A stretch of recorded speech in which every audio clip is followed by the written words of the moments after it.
Okay, सो आज हम start करने जा रहे हैं सॉल्यूशन का लेक्चर नंबर 4। ओके, इससे पहले आपने जो 3 लेक्चर देखे वो सारे लेक्चर सॉल्यूशन के बारे में थे और आज से हम स्टार्ट करेंगे कॉलिगेटिव प्रॉपर्टीज। ठीक है, चलो देखते हैं क्या कॉलिगेटिव प्रॉपर्टीज होती है।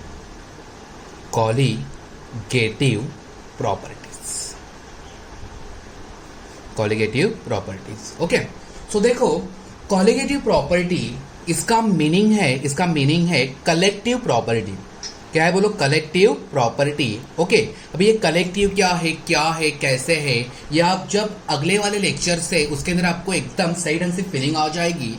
ओके, ये लेक्चर में हम कुछ बेसिक बातें करने वाले हैं। ओके, और एक बात क्लियर करके रख दो कि कॉलिगेटिव प्रॉपर्टी में से एक क्वेश्चन बोर्ड में 100% आता है।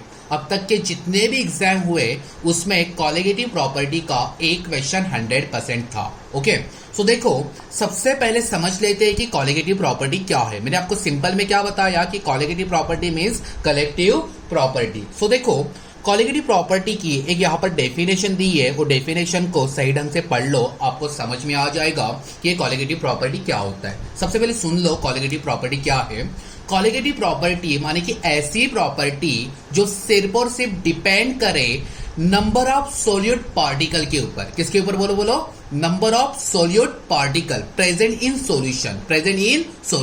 देखो फिर से एक बार मैं रिपीट कर रहा हूं, कॉलिगेटिव प्रॉपर्टी मींस ऐसी प्रॉपर्टी जो सिर्फ और सिर्फ डिपेंड करे number of solute particle present in solution. बोलो क्लियर है इतना? Okay, but not depend on nature of solid particle। उसका जो नेचर है उससे कुछ भी यहाँ पर डिपेंड नहीं करेगा। ओके, नेचर मींस जैसे कि वो सॉलिड है, लिक्विड है, गैस है, इससे कुछ भी यहाँ पर मतलब इंपैक्ट नहीं होएगा। ओके, उसकी साइज कैसा है, उसका शेप कैसा है, उसका वॉल्यूम कैसा है, उससे भी कुछ भी यहाँ पर इंपैक्ट नहीं होने वाला है। माने कि नेचर से इंपैक्ट नहीं होता। ओके, इंपैक्ट किससे होएगा? जो भी चेंजेस किसके होंगे? Number of solute particles present in solution. बोलो ये बात क्लियर है एकदम? सो देखो अभी हम यहां पर लिखते हैं कॉलिगेटिव प्रॉपर्टी की डेफिनेशन। देखो colligative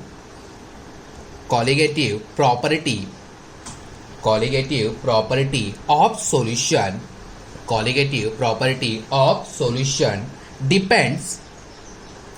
depends only on number of solute particle present in solution। ठीक है, but not depend on nature of solute particles। बोलो ये बात क्लियर है एकदम? देखो फिर से एक बार बोल देता हूं, colligative property means what? Collective property. तो कॉलिगेटिव प्रॉपर्टी किसके ऊपर डिपेंड होती है? बोलो number of solute particles present in solution. कितने नंबर ऑफ पार्टिकल सॉल्यूशन में प्रेजेंट है, इसके ऊपर कॉलिगेटिव प्रॉपर्टी डिपेंड करती है। लेकिन किसके ऊपर डिपेंड नहीं करती, किसके ऊपर इंडिपेंडेंट है? बोलो नेचर ऑफ सोल्यूट पार्टिकल। उसका नेचर से यहां पर कुछ भी लेन देन नहीं है। तो नेचर माने कि वो सॉलिड है, लिक्विड है, गैस है, कुछ भी लेन देन नहीं है। उसका शेप कैसा है, उसका साइज कैसा है, कुछ भी यहां पर मायने नहीं रखता। जो भी मायने रखता है, जो भी इंपॉर्टेंट फैक्टर है वो यहां पर क्या है? Number of solute particle. तो आपको एमसीक्यू में भी ऐसा क्वेश्चन आ सकता है कि colligative property which is only depend on dash dash. आप क्या लिखोगे? बोलो क्या लिखोगे? Number of solute particle. नहीं तो और एक क्वेश्चन आ सकता है कि कॉलिगेटिव प्रॉपर्टी किसके ऊपर इंडिपेंडेंट है? आप क्या लिखोगे? Nature of solute particle. देखो यहां पर एमसीक्यू के 2 क्वेश्चन तो बन गए और साथ ही साथ कॉलिगेटिव प्रॉपर्टी की डेफिनेशन भी बन गई। इतना पार्ट एकदम क्लियर है? किसी को कुछ डाउट? ओके, चल आगे बढ़ते हैं। देखो ये पूरे कॉलिगेटिव प्रॉपर्टी में टोटल 4 टाइप की कॉलिगेटिव प्रॉपर्टी आपको यहां पर दी है। तो मैं यहां पर लिखता हूं there are 4 types of colligative property. There are 4 types of colligative property. तो देखो फर्स्ट कॉलिगेटिव प्रॉपर्टी है लोअरिंग ऑफ वेपर प्रेशर। क्या लिखा मैंने? Lowering of vapour pressure. Second colligative property यहां पर दी है, elevation of boiling point, elevation of boiling point of solvent in solution. Okay, third यहां पर कॉलिगेटिव प्रॉपर्टी दी है, depression of freezing point of solvent in solution. और सबसे लास्ट वाली यहां पर कॉलिगेटिव प्रॉपर्टी दी है, ऑस्मोटिक प्रेशर। ओके, सो देखो इसके ऊपर भी 2 मार्क्स के लिए, नहीं तो 1 मार्क्स के लिए क्वेश्चन कुछ ना कुछ बनेगा कि जो 4 टाइप की जो कॉलिगेटिव प्रॉपर्टी है वो हमें बताइए। तो देखो, फर्स्ट कॉलिगेटिव प्रॉपर्टी क्या है, lowering of vapour pressure. Second क्या है बोलो, elevation of boiling point of solvent in solution. Third क्या है बोलो, depression of freezing point of solvent in solution. And सबसे लास्ट वाली क्या है, ऑस्मोटिक प्रेशर। आप बोलोगे चलो भाई ये तो अभी दिमाग में ऐसे तो मतलब नहीं जा रहा है, लेकिन ये जो 4 जो पॉइंट है, जो कॉलिगेटिव प्रॉपर्टी है, हर एक कॉलिगेटिव प्रॉपर्टी हम डिटेल में पढ़ने वाले हैं। मैंने आपको जैसे बोला कि 4 कॉलिगेटिव प्रॉपर्टी में से एक कॉलिगेटिव प्रॉपर्टी एग्जाम में 100% आती है। तो देखो ये जो 4 जो कॉलिगेटिव प्रॉपर्टी है उसे सिर्फ अपने दिमाग पे रख देना। Okay, very very important. Okay, तो सबसे पहले जो फर्स्ट वाली जो कॉलिगेटिव प्रॉपर्टी है उससे हम स्टार्ट करते हैं। अभी आपने पढ़ा कि फर्स्ट वाली कॉलिगेटिव प्रॉपर्टी कौन सी है बोलो, अभी तो पढ़ा, बोलो कौन सी है, लोअरिंग ऑफ वेपर प्रेशर। क्या लिखा मैंने, लोअरिंग ऑफ वेपर प्रेशर। चलो इसे पढ़ने से पहले कुछ एक एक्सपेरिमेंट है, वो एक्सपेरिमेंट को समझ लो। एक्सपेरिमेंट करके नहीं दिखाने वाला हूं, यहां पर ही बताने वाला हूं, ठीक है। सो देखो, मैंने यहां पर एक कंटेनर लिया हूं। क्या लिया बोलो, कंटेनर। और एक कंटेनर में मैंने यहां पर डाला प्योर लिक्विड ए। क्या डाला बोलो इसके अंदर, प्योर लिक्विड ए। तो इसका मीनिंग क्या है, इसके अंदर जो सारे पार्टिकल्स रहेंगे वो किसके रहेंगे, ए और बहुत सारे, ठीक है। ओके, तो इसको हमने मान लिया ये है अपना सॉल्वेंट। क्या है बोलो, सॉल्वेंट। चलो इतनी बात क्लियर है एकदम, ओके। इसी के साथ साथ मैंने एक दूसरा यहां पर कंटेनर ले लिया, ओके। और ये कंटेनर में मैंने डाला प्योर लिक्विड ऑफ बी। क्या डाला बोलो, प्योर लिक्विड ऑफ बी। इतना क्लियर है। तो इसका मीनिंग क्या है, इसके अंदर जो भी सारे मॉलिक्यूल्स रहेंगे वो किसके रहेंगे, बी के। बोलो क्लियर है। तो इधर भी बी, इधर भी बी, इधर भी बी, इधर भी बी। क्लियर है। ये प्योर लिक्विड ऑफ ए को मैंने क्या माना, सॉल्वेंट। बोलो क्लियर है, ओके। लेकिन प्योर लिक्विड ऑफ बी को यहां पर भी क्या मानेंगे, इसको अगर सॉल्वेंट माना तो ये क्या बना, सोल्यूट। क्या बना, सॉलिड। और बच्चा जानता है कि सॉल्वेंट और सॉलिड को ऐड करने के बाद क्या मिलेगा, सॉल्यूशन। वही तो हम पढ़ते आ रहे हैं, ठीक है। तो हमने क्या किया, दोनों को ऐड किया और अपने को क्या मिला, सॉल्यूशन। लेकिन ये सॉल्यूशन में सिर्फ ए के मॉलिक्यूल रहेंगे क्या, या सिर्फ बी के मॉलिक्यूल रहेंगे, नहीं। तो यहां पर कौन से रहेंगे, दोनों रहेंगे। कौन सा रहेगा, ए बी और बी बी, ए बी। बोलो क्लियर है इतना, कुछ डाउट, ओके। सो देखो यहां पर ये क्या बना, यहां पर बना सॉल्यूशन। क्या बना, सॉल्यूशन। इतनी बात क्लियर है। इसके अंदर कुछ डाउट है आपको, नहीं, सही है, ओके। अब देखो यहां पर मैं क्या बोल रहा हूं, ये जो सॉल्वेंट है, मान लेते हैं जो हमने जो सॉल्वेंट लिया है, ये सॉल्वेंट प्योर है, ठीक है। तो इसका वेपर प्रेशर इक्वल टू 0 रहेगा या नॉट इक्वल टू 0 रहेगा, आप इस सोच समझ के बताना। अगर ये सॉल्वेंट अगर प्योर है तो वेपर प्रेशर इसका बनेगा या नहीं बनेगा, बनेगा, सही बात है। सो ये क्या बनेगा, नॉट इक्वल टू 0। क्या बनेगा, vapour pressure not equal to 0। अगर मान लो कि ये प्योर सॉल्वेंट नहीं है, सिर्फ लिक्विड है बी का, ओके। और इसको हमने मान लिया कि ये है नॉन वोलाटाइल। कैसा है बोलो, नॉन वोलाटाइल। नॉन वोलाटाइल का मीनिंग हमने लास्ट लेक्चर में देखा था, जिसका कभी भी इवेपोरेशन हो नहीं पाता और जिसके वेपर क्रिएट नहीं होते। अगर ये नॉन वोलाटाइल अगर सॉल्यूट है तो इसके वेपर क्रिएट होंगे क्या, नहीं। तो इसका मीनिंग क्या है, जो वेपर प्रेशर है यहां पर कैसा, इक्वल टू 0 है। बोलो क्लियर है, ओके। सो देखो जब भी हम किसी प्योर सॉल्वेंट में कोई भी नॉन वोलाटाइल सॉल्यूट डालते हैं, देखो फिर से रिपीट कर रहा हूं मैं, ओके। हम किसी भी प्योर सॉल्वेंट में जब हम नॉन वोलाटाइल सॉल्यूट डालते हैं तब उसका सॉल्यूशन का वेपर प्रेशर, तब इसका सॉल्यूशन का वेपर प्रेशर ये हमेशा लेस हो जाता है, लो हो जाता है। यही फंडा यहां पर बताता है लोअरिंग ऑफ वेपर प्रेशर में। देखो फिर से एक बार रिपीट कर रहा हूं, हमने क्या लिया, प्योर सॉल्वेंट। प्योर सॉल्वेंट में हमने क्या डाला, नॉन वोलेटाइल सॉल्यूट। जैसे ही हम डालेंगे उसका वेपर प्रेशर क्या हो जाएगा, लो हो जाएगा, और यही फंडे को हम क्या बोलेंगे, लोअरिंग ऑफ वेपर प्रेशर। बोलो क्लियर इतनी बात, एकदम ओके। सो देखो यहां पर हम मान लेते हैं कुछ बातें।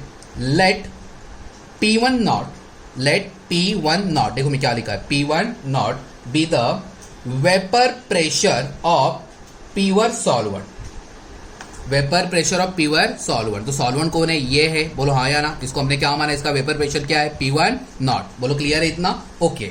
उसी के साथ साथ जो P है उसको हमने माना वेपर प्रेशर ऑफ सॉल्यूशन। क्या माना, वेपर प्रेशर ऑफ सॉल्यूशन। तो यहां पर हमने क्या माना है, ये माना, किसके लिए ये माना, ये सॉल्यूशन के लिए। तो P किसके लिए है, सॉल्यूशन के लिए, और P1 नॉट किसके लिए है, बोलो सॉल्वेंट के लिए। बोलो ये बात क्लियर है, ओके। अभी आप ही मुझे सोच समझ के बताना कि अगर यहां पर अगर मैं प्योर लिक्विड ए की बात कर रहा हूं और सॉल्यूशन की बात कर रहा हूं तो सबसे ज्यादा वेपर प्रेशर किसका रहेगा, प्योर सॉल्वेंट का रहेगा या सॉल्यूशन का रहेगा, किसका रहेगा, बोलो किसका रहेगा, प्योर सॉल्वेंट का। बोलो हाँ या ना, क्योंकि यहां पर सबसे ज्यादा वेपराइजेशन होएगा, क्योंकि यहां पर क्या होएगा, सबसे ज्यादा इवेपोरेशन होएगा, और यहां पर इवेपोरेशन कैसे होएगा, लेस होएगा। बोलो हाँ या ना, इसलिए यहां पर वेपर प्रेशर कैसा है, लेस। क्लियर है। सो यहां पर मैं लिखता हूं कि P1 not is greater than P। बोलो क्लियर है इतना, एकदम ओके। आगे देखो, then lowering of vapour pressure, lowering of vapour pressure, इसके लिए क्या फॉर्मूला बना, देखो ये है तो दोनों का क्या निकलेगा, चेंज निकलेगा। चेंज के लिए हम क्या लिखेंगे, डेल्टा, ओके। लेकिन किसका चेंज निकल रहा है, वेपर प्रेशर का। तो यहां पर क्या हमने कंसीडर किया, पी, ओके। बोलो क्लियर है। और ये क्या है, सबसे जो ग्रेटर वैल्यू किसकी रहेगी, P1 नॉट की, और सबसे लेस किसकी रहेगी, P की, ओके। तो यहां पर एक फॉर्मूला मिला डेल्टा पी का फॉर्मूला यहां पर क्या मिला, P1 नॉट माइनस पी। और ये जो कंडीशन है, ये कंडीशन को हम बोलते हैं बच्चों लोअरिंग ऑफ वेपर प्रेशर। क्या बोलते हैं, बोलो lowering of vapour pressure. VSA में अगर आपको पूछा वेरी शॉर्ट आंसर में कि VSA, ओके, उसके अंदर पूछा कि लोअरिंग ऑफ वेपर प्रेशर का क्या इक्वेशन है, क्या कंडीशन है, तो आप लिख दोगे वहां पर delta P is equal to P1 not minus P। तो P1 नॉट यहां पर क्या है, vapour pressure of pure solvent, और P क्या है यहां पर, वेपर प्रेशर ऑफ सॉल्यूशन। किसी को भी इसके अंदर डाउट है, बहुत इजी कंसेप्ट है, समझ में आ रहा है, ओके। आगे बढ़ू, चलो। इसी के अंदर और एक कंसेप्ट है, जैसे कि हमने फर्स्ट क्या देखा हमने, लोअरिंग ऑफ वेपर प्रेशर। उसी के अंदर और एक कंसेप्ट है जिसका नाम है relative lowering of vapour pressure, relative lowering of vapour pressure. चल इसे हम स्टार्ट करते हैं, बहुत इजी है, कुछ मान लेते हैं। लेट P1 नॉट, अब ये भी देखा P1 नॉट क्या है, बोलो अब ये भी देखा, बोलो क्या है, vapour pressure of pure solvent. बोलो इजी है, ओके। उसके बाद P क्या है, बोलो P क्या है यहाँ पर, बोलो वेपर प्रेशर ऑफ कौन है, नॉन वोलेटाइल सॉल्यूट है, नहीं, कौन है, बोलो वेपर प्रेशर ऑफ सॉल्यूशन। चलो सही जा रहे हो, ओके। उसी के साथ साथ नीचे हम लिखते हैं according to the lowering of vapour pressure, lowering of vapour pressure, okay. अब ये भी देखा क्या कंडीशन रहेगी, क्या लिखना है, सबसे पहले delta P is equal to क्या लिखना है यहाँ पर, P1 नॉट माइनस P। यही हमने कंडीशन देखी थी, बोलो हाँ या ना। लेकिन ये कंडीशन किसके लिए है, लोअरिंग ऑफ वेपर प्रेशर। लेकिन अपने को भी यहां पर किसके लिए कंडीशन चाहिए, relative lowering of vapour pressure, माने कि कुछ ना कुछ यहां पर रिलेट होने वाला है, और यहां पर जब हम रिलेट करेंगे तो कोई तो चीज यहां पर आके डिवाइड हो जाएगी, ये इक्वेशन को कोई तो चीज क्या हो जाएगी, डिवाइड हो जाएगी। चलो अभी देखते हैं यहां पर कौन सी चीज यहां पर डिवाइड होने वाली है। तो देखो मैं नीचे लिख रहा हूं, but relative lowering of vapor pressure is the ratio of lowering of vapor pressure to the vapour pressure of pure solvent. ये जो अभी भी मैंने जो लाइन लिखी है सबसे इंपॉर्टेंट लाइन है, इसे अपने माइंड में अच्छे से रख दो, फिट कर दो, गार्ड बांध के रख दो। ठीक है, मैंने क्या लिखा लिखो, but lowering of vapour pressure का इक्वेशन नहीं चाहिए, वो तो पहले ही हो चुका है, अपने को पता है, अभी अभी हमने देखा। अपने को अभी क्या चाहिए, relative lowering of vapour pressure.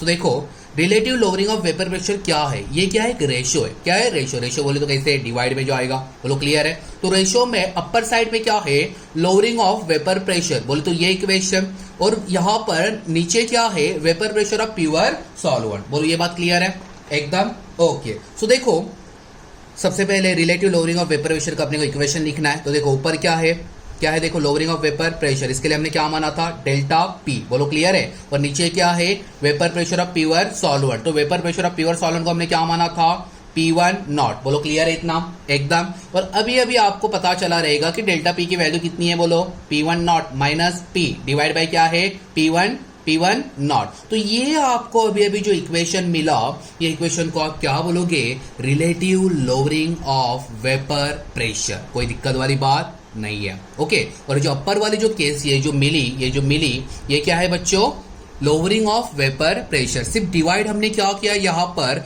Vapour pressure of solution. बोलो बात क्लियर है एकदम, ओके ओके। फिर से एक बार इसकी एक बार रिवीजन कर लेते हैं कि हमने क्या पढ़ा, क्योंकि बहुत इंपॉर्टेंट कंसेप्ट है ये। जैसे मैंने आपको अभी बोला कि कोई भी एक कॉलिगेटिव प्रॉपर्टी एग्जाम में 100% आती है, ओके।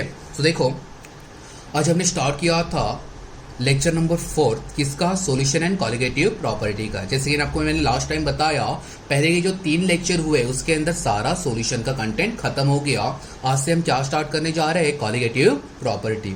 कॉलिगेटिव प्रॉपर्टी मीन्स कौन सी प्रॉपर्टी, कलेक्टिव प्रॉपर्टी, ओके। इसकी हमने एक डेफिनेशन देखी, क्या देखी कि जो भी कॉलिगेटिव प्रॉपर्टी है किसकी, सॉल्यूशन की, वो किसके ऊपर डिपेंड करती है, number of solute particle present in solution. कितने नंबर ऑफ पार्टिकल सॉल्यूशन में प्रेजेंट है उसी के ऊपर डिपेंड करती है। लेकिन किसके ऊपर इंडिपेंडेंट है, बोलो नेचर ऑफ सोल्यूट पार्टिकल। माने कि नेचर कैसा है, सॉलिड है, लिक्विड है, गैस है, कुछ मायने नहीं रखेगा। शेप क्या है, साइज क्या है, वॉल्यूम क्या है, कुछ मायने नहीं रखेगा। सिर्फ और सिर्फ मायने क्या रखेगा, number of solute particle present in solution. बोलो क्लियर है, ओके।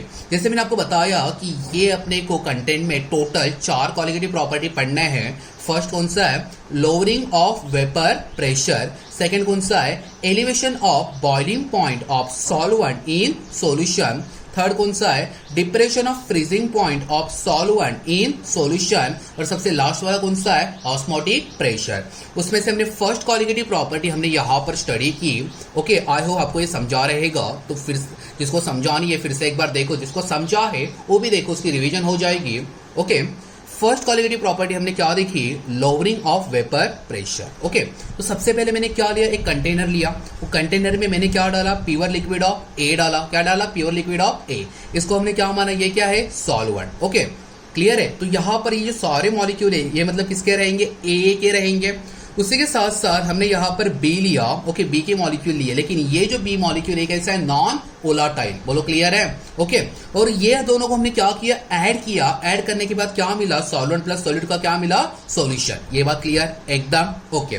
तो यहाँ पर जो सॉल्वेंट है वो सॉल्वेंट कैसा है, प्योर है। और प्योर सॉल्वेंट है, जिसका वेपर प्रेशर कभी भी 0 रहेगा क्या, उसका वेपराइजेशन तो होने ही वाला है। अगर जिसका वेपराइजेशन होता है वो कभी भी 0 रहेगा क्या, नहीं, वो क्या रहेगा, नॉट इक्वल टू 0। लेकिन जो नॉन वोलाटाइल सॉलिड है, जैसे लास्ट लेक्चर में मैंने आपको बताया था, जिसका इवेपोरेशन हो ही नहीं सकता, जिसकी टेंडेंसी ही नहीं है इवेपोरेशन होने की, तो उसका वेपर प्रेशर होएगा क्या, क्रिएट होएगा, नहीं होएगा। सो वेपर प्रेशर कितना रहेगा, इक्वल टू 0। बोलो क्लियर है। और यहां पर देखो, ये सबसे बड़ी बात थी, सबसे इंपॉर्टेंट बात थी, जब हम किसी भी प्योर सॉल्वेंट में जब हम नॉन वोलाटाइल सॉल्यूट ऐड करते हैं तो सॉल्यूशन का वेपर प्रेशर क्या हो जाता है, डिक्रीज हो जाता है। क्या हो जाता है, डिक्रीज हो जाता है, लेस हो जाता है, ओके। ये भी आपको वीएस से नहीं तो एमसीक्यू में ऐसा कुछ क्वेश्चन आ सकता है, when we add non volatile solute in pure solvent, then क्या होएगा, वेपर प्रेशर इंक्रीज होएगा, डिक्रीज होएगा, रिमेन्स कांस्टेंट और ऑल ऑफ दिस। ऐसा कुछ अगर आपको क्वेश्चन दे दिया तो आप क्या टिक मार्क करके आओगे, वहां पर क्या होगा, सॉल्यूशन का वेपर प्रेशर डिक्रीज होएगा, नहीं तो क्या होएगा, लेस होएगा। बोलो ये बात क्लियर है, बहुत इजी, सबको समझ में आ रहा है। ओके, तो यहां पर हमने कुछ बातें कंसीडर की। Let P1 not be the क्या है, vapour pressure of pure solvent. बोले तो इसका जो भी वेपर प्रेशर है वो कितना है, P1 नॉट। ओके, इसको वेपर प्रेशर ही नहीं है तो लिखने की जरूरत ही नहीं है, तो पहले ही नल्ला है, जीरो है, आई मीन जीरो है। ओके, उसी के साथ साथ जो सॉल्यूशन है, सॉल्यूशन का वेपर प्रेशर कितना है, P है, तो P को हमने क्या माना, वेपर प्रेशर ऑफ सॉल्यूशन।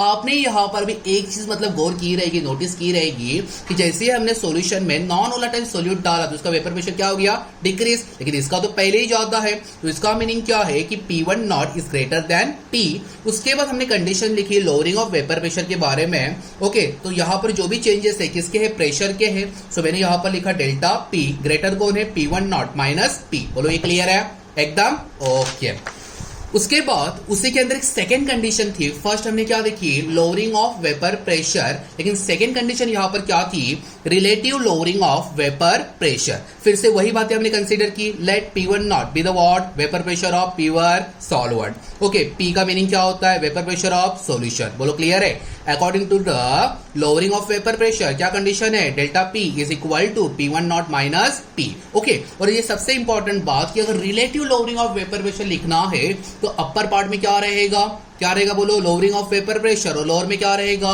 बोलो क्या है, बोलो vapour pressure of pure solvent. So देखो ये तो पहले ही था, delta P means lowering of vapour pressure, और नीचे हमने क्या लिखा, vapour pressure of pure solvent. Delta P की वैल्यू कितनी थी, P1 not minus P, divide by कितना हो गया, P1 नॉट। और ये केस किसका है, relative lowering of vapour pressure का। बोलो क्लियर एकदम, कोई दिक्कत वाली बात नहीं है।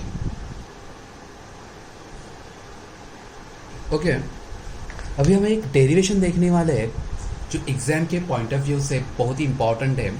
लास्ट लेक्चर में, लेक्चर नंबर 3 में हमने एक डेरिवेशन देखा था, Raoult's law for the two volatile component. याद है आपको? ओके, क्या देखा था वो, Raoult's law for two volatile components, जिसके अंदर सॉलिड भी क्या था, वोलाटाइल था, और सॉलिड भी क्या था, वोलाटाइल था। लेकिन इस बार हम जो डेरिवेशन देखने जा रहे हैं ओले इसमें डेरिवेशन में सॉल्वेंट यहां पर वोलाटाइल रहेगा, लेकिन जो सोल्यूट है वो क्या रहेगा, नॉन वोलाटाइल। चलो देखते हैं कि ये क्या है। देखो मैं क्या लिख रहा हूं, राउट्स का स्पेलिंग ठीक से लिखना हो, बहुत सारे बच्चे गलती करते हैं। Routes law for the solution of non volatile solute, non volatile solute. बोलो क्लियर है ये? ओके, सो चलो यहां पर कुछ बातें मान लेते हैं। Let A be the volatile component, A be the volatile component. अभी मैंने आपको बोला जो वोलाटाइल है वो यहां पर क्या है, सॉल्वेंट है या सॉल्यूट है? बोलो क्या है यहां पर, क्या है, सॉल्वेंट। सही बात है। ओके, लेकिन जो बी है, B be the non volatile component, non volatile component. अगर ये सॉल्वेंट है तो ये क्या है, सॉल्यूट है। और यहां पर हमने जो भी सॉल्यूट इस्तेमाल किया है वो कैसा है, non volatile in nature. Non volatile का मीनिंग अभी बताया क्या होता है, बोलो, जिसका वेपर प्रेशर हमेशा कितना रहेगा, इक्वल टू 0। ओके, क्योंकि उसकी टेंडेंसी नहीं होती इवेपोरेशन करने की, वेपराइजेशन की। बोलो इतनी बातें क्लियर है? Okay,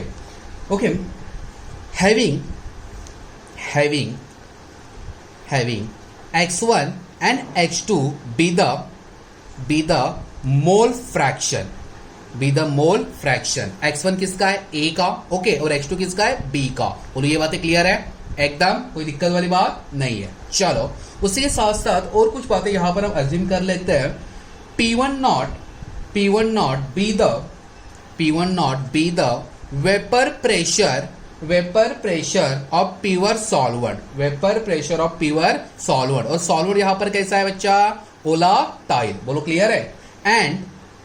and P2 not be the vapour pressure of solute, तो सॉल्यूट कैसा है यहां पर, नॉन वोलाटाइल। देखो यहां पर हमेशा मैंने एक चीज यहां पर नोटिस की है, बच्चे यहां पर क्या गलती करते हैं, सबसे पहले P1 नॉट लिखते हैं, ये क्या है, vapour pressure of pure solvent है, वो कैसा है, वोलाटाइल है, और यहां पर बच्चे P लिख देते हैं। P किसके लिए, सॉल्यूशन के लिए, हम सॉल्यूशन के बारे में नहीं देख रहे हैं। ओके, तो यहां पर क्या है, यहां पर मैंने क्या लिखा है, P2 not be the vapour pressure of solute. तो सॉल्यूट कैसा है, नॉन वोलाटाइल। ये गलती नहीं होनी चाहिए बच्चा, याद रखना, ठीक है। ओके, उसके के साथ साथ जो भी बच्चा नॉन वोलाटाइल सॉल्यूट है, जिसको हमने क्या माना, P2 नॉट माना, उसके लिए वेपर प्रेशर कितना होता है, बोलो बोलो कितना होता है, इक्वल टू 0। चलो ये बात क्लियर है एकदम, नॉन वोलाटाइल सॉल्यूट है ना, तो उसके लिए वेपर प्रेशर कितना रहेगा, 0। ओके, चलो, but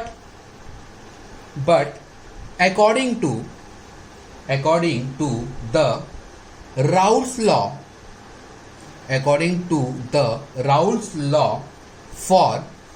for two volatile component, last time हमने जो डेरिवेशन देखा था उसके अंदर Pt की वैल्यू क्या थी, Pt means total vapour pressure, किसका रहेगा, सॉल्यूशन का, कितनी थी बोलो, P2 naught plus P1 not minus P2 not into x1। ये कुछ वैल्यू मिली थी, याद करो, जो लास्ट वाला जो डेरिवेशन था, अगर आपने जो भी नोट्स लिखे उसके अंदर देख लेना, आपको मिल जाएगी Pt की value. Pt means what, total vapour pressure, किसका होता है ये, सॉल्यूशन का, क्या किसके बराबर होता है, P2 naught plus P1 not minus P2 not. Okay, in bracket यहाँ पर क्या है, यहाँ पर क्या है, x1। बोलो क्लियर है। लेकिन अभी हमने देखा कि जो P2 नॉट है, ये P2 नॉट किसके लिए है, वेपर प्रेशर ऑफ सॉल्यूट कैसा है, नॉन वोलाटाइल, तो ये क्या रहेगा, इक्वल टू 0। चलो अभी यहाँ पर अगर P2 की वैल्यू, P2 नॉट की वैल्यू अगर 0 पुट की तो क्या मिलेगा, ये 0, ये P1 नॉट, ये यहाँ पर हो गया 0, यहाँ पर x1। तो फाइनली आपको Pd की वैल्यू क्या मिली, देखो यहाँ पर P1 नॉट इंटू x1, यही वैल्यू मिली। बोलो क्लियर है, कोई दिक्कत वाली बात नहीं है, बोलो इजी है। ओके, तो यहाँ पर हम ये और में ये जो Pt है, ये जो T हम हटा देते हैं और सिर्फ हम P मानते हैं। P क्या है, बोलो अभी भी देखा, क्या है P, vapour pressure of solution, और ये क्या है, टोटल वेपर प्रेशर, किसका होता है, सॉल्यूशन, दोनों का मीनिंग तो सेम है। सो यहाँ पर Pt और P दोनों कैसे है, same. So P is equal to P1 not into x1। बोलो इसके अंदर कोई भी दिक्कत वाली बात नहीं है। चलो नेक्स्ट देखो, दी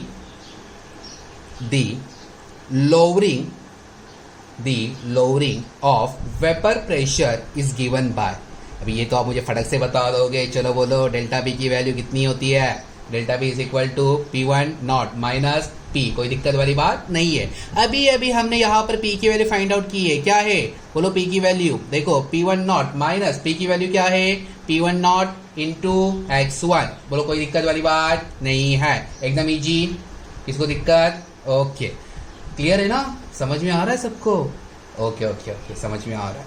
but x1 plus x2 is equal to कितना होता है, 1।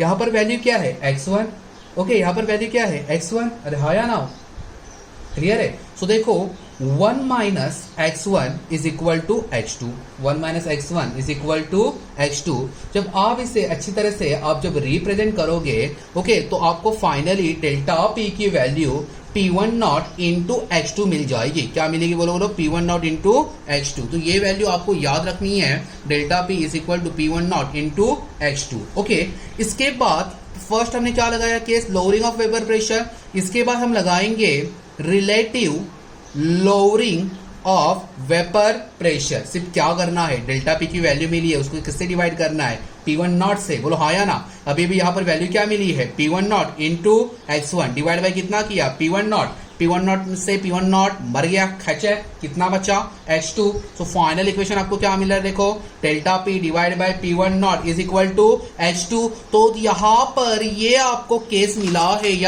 मिला है, Raoult's law for the solution of non volatile solute. तो देखो अभी आपको क्या मिला, delta P divide by P1 not is equal to x2। So where H2 means non-volatile solute present in solution, clear है एकदम, ओके। एक बार ऐसा कुछ एंट्रेंस में क्वेश्चन आया था कि delta P divide by P one not है इज इक्वल टू H2 है, तो H2 आपका क्या है? तो H2 आपका क्या है? देखो H2 is equal to non volatile solute present in solution. बोलो क्लियर है? ओके, इसे एक बार देख लेते हैं, जिसको नहीं समझा अच्छे से देख लेना। ओके, और सबसे फिर से एक बार एक ही मतलब रिक्वेस्ट रहेगी, पेन और अपना जो भी नोटबुक है, जो भी कॉपी है, वो लेके बैठ जाना। जैसे मैं आपको नोट्स मतलब बता रहा हूँ, जो मैं एक्सप्लेन कर रहा हूँ, ओके, वो अपने बुक में आप लोग अच्छी तरह से लिखो, अच्छी तरह से प्रेजेंट करो, ठीक है? आगे जाके आपको इसका ही बेनिफिट होने वाला है। ओके, सो देखो हमने यहाँ पर एक डेरिवेशन पढ़ा। क्या डेरिवेशन था? Raoult's law for the solution of non volatile solute. Okay, so देखो हमने ए को यहां पर क्या माना है? वोलाटाइल कंपोनेंट, जो क्या है नेचर में सॉल्वेंट। बी को हमने क्या माना है? नॉन वोलाटाइल कंपोनेंट, जो नेचर में क्या है? सॉल्यूट। ओके, ए और बी यहां पर क्या है? दोनों के मोल फ्रैक्शन है। ए का मोल फ्रैक्शन क्या है? x1। ओके, बी का मोल फ्रैक्शन क्या है? x2। बोलो कोई दिक्कत वाली बात नहीं है। ओके, उसी के साथ साथ हमने कुछ वेपर प्रेशर भी माना। P1 not be the vapour pressure of pure solvent. Okay, P2 not be the vapour pressure of solute. लेकिन सॉल्यूट कैसा है यहाँ पर? Non volatile. और सॉल्वेंट कैसा है यहाँ पर? वोलाटाइल। अभी हमने देखा था कि जो भी नॉन वोलाटाइल है उसके लिए वेपर प्रेशर ऑफ सॉल्यूट कितना रहेगा? 0। सो P2 नॉट का वैल्यू कितना हुआ? 0। अभी यहाँ पर हमने जो प्रीवियस थर्ड वाले लेक्चर में देखा था, वहां का हमने यहाँ पर एक इक्वेशन लगा दिया according to the Raoult's law for two volatile component. क्या था वो? PT is equal to P2 naught plus P1 not minus P2 into x1। अभी हमने देखा कि P2 की वैल्यू कितनी है? 0। वैल्यू पुट करने के बाद आपको PT की वैल्यू क्या मिली? P1 not into x1। जैसे मैंने आपको बोला कि PT क्या है? टोटल वेपर प्रेशर किसका होता है? सॉल्यूशन का। और P क्या होता है? Vapour pressure of solution. दोनों का मीनिंग क्या है? सेम है। सो इक्वेशन क्या मिला? P is equal to P1 not into x1। कोई दिक्कत वाली बात नहीं है। चलो, ओके, उसके बाद हमने एक इक्वेशन लिखा। क्या इक्वेशन था? The lowering of vapour pressure. क्या था? Delta P is equal to P1 not minus P। Okay, यहाँ पर P की हमने वैल्यू पुट की। x1 प्लस x2 की वैल्यू कितनी थी? 1 थी। यहाँ पर हमने रीअरेंजमेंट किया, 1 माइनस x1 क्या हो गया? x2। यहाँ पर रीअरेंजमेंट करने के बाद फाइनल एक इक्वेशन मिला। इसे सिर्फ याद रखना है, very very important equation. Delta P is equal to P1 not into x2। बाद में हमने कौन सा फॉर्मूला अपनाया? Relative lowering of vapour pressure. जो भी डेल्टा P मिला है उसको क्या करना है? प्योर सॉल्वेंट से क्या करना है? उसके वेपर प्रेशर से डिवाइड करना है। तो डिवाइड करने के बाद ऐसा कुछ मिला, P1 नॉट से P1 नॉट मर गया, फाइनली कितना मिला? H2। So delta P divide by P1 not is equal to H2। और H2 यहां पर क्या है? Non volatile solute present in solution. बोलो इजी? ओके, चलो